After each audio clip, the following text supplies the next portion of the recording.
Ну, а из нашего процедурного кабинета сегодня всю ночь доносился храп. Поспать в клинике пациентку уговорили доктора. Перед сном на ее тело прикрепили множество датчиков. И всю ночь изучали, происходят ли во сне остановки дыхания. Смерть от остановки дыхания – это самое страшное следствие храпа. Доброе утро. Доброе утро. Ну что, друзья, у нас сегодня в нашей телевизионной клинике всю ночь провела пациентка Алла Павловна Вострикова.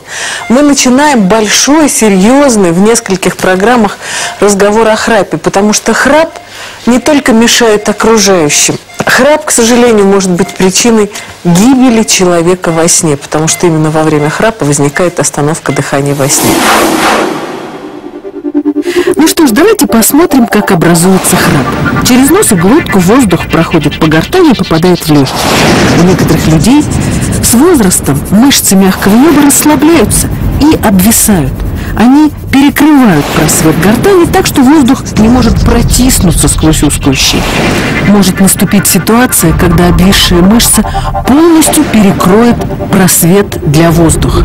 Тогда и наступит остановка дыхания, и человек может погибнуть. Какие симптомы говорят о том, что храп может быть опасен? Причем я хочу, знаете, чтобы вы симптомы разделили на две группы. Что чувствует храпящий и что могут заметить любящие его люди, которые слушают этот храп? Опасный храп – это прерывистый храп. Когда человек храпит, потом возникает пауза, 10, 20, 30 секунд, иногда минута, а потом громко близкие думают, ну слава богу, он перестал. И потом опять нет, скорее близкие говорят, боже мой, он перестал дышать.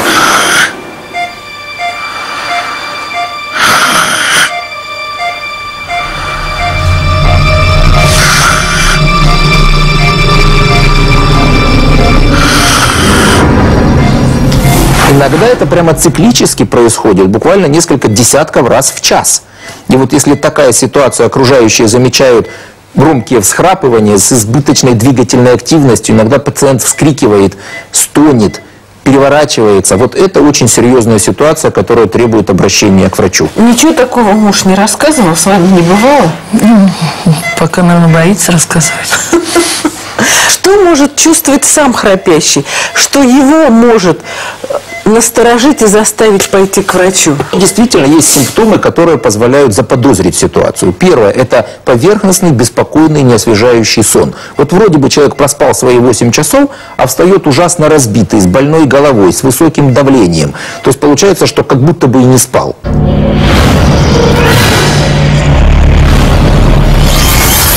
Второе – это учащенное ночное мочеиспускание. В состоянии стресса почки продуцируют больше мочи, и человек может 3-4 раза за ночь полным мочевым пузырем ходить помочиться.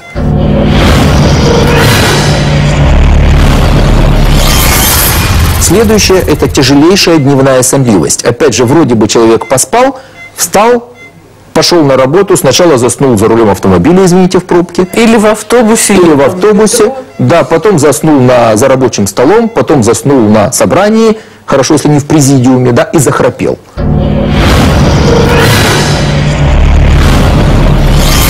Ну и последнее, если у человека прогрессивно нарастает масса тела, вес.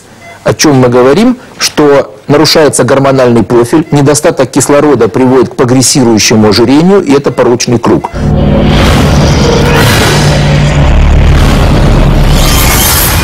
У Аллы Павловны мы, к счастью, не обнаружили катастрофических проблем. Есть храп, есть легкая форма болезни остановок дыхания во сне. То есть, да, остановки были, но они не критичны, и они не привели к нарушениям на ЭКГ, они не привели к тяжелому падению насыщения крови кислородом, хотя, конечно, звоночек уже серьезный. Прозвенел. Поэтому сегодня мы решили показать вам то, что вы можете сделать дома. С первого совета начну я. Надо похудеть, Алла Павловна. Стыдно в 46 лет выглядеть на 58. Похудев, вы можете просто избавиться от храпа. Это очень важно. И теперь упражнения. Да? Давайте показывать упражнения, которые вы можете делать дома, никто не нужен. Делайте сами и будете лечиться от остановок дыхания во сне и от храпа. Первое упражнение.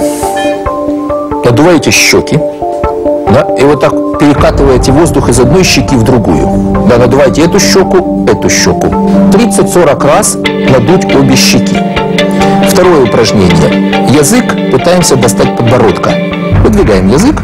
Давайте. Выдвигаем, ничего страшного. Вот так, как будто хотите показать язык. Во время таких упражнений начинают работать мышцы глотки и верхнего неба. Постоянные тренировки повышают их тонус. В результате во время сна небо не будет обвисать и перекрывать гортань. В результате вы перестанете храпеть. И последнее упражнение, когда вы упираетесь рукой в нижнюю челюсть кзади, вот давите ее назад. Вот так. Да, а саму челюсть выдвигаете вперед. Вот, да, вот так. Регулярные занятия в течение месяца ситуацию при неосложненном храпе могут вообще устранить. При легких формах болезни, по крайней мере, на 50% облегчить. Единственное, что это нужно делать регулярно. Как любые мышцы, если бросить тренировать, постепенно ситуация вернется к обратной. Вот так, друзья, такие простейшие упражнения могут избавить вас от храпа, а значит, от остановки дыхания во сне. В следующей программе мы продолжим разговор о тех угрозах, которые несет обыкновенный храп. Спасибо большое Роману Вячеславовичу Бузунову, доктору медицинских наук и заслуженному врачу России. Наша программа продолжается.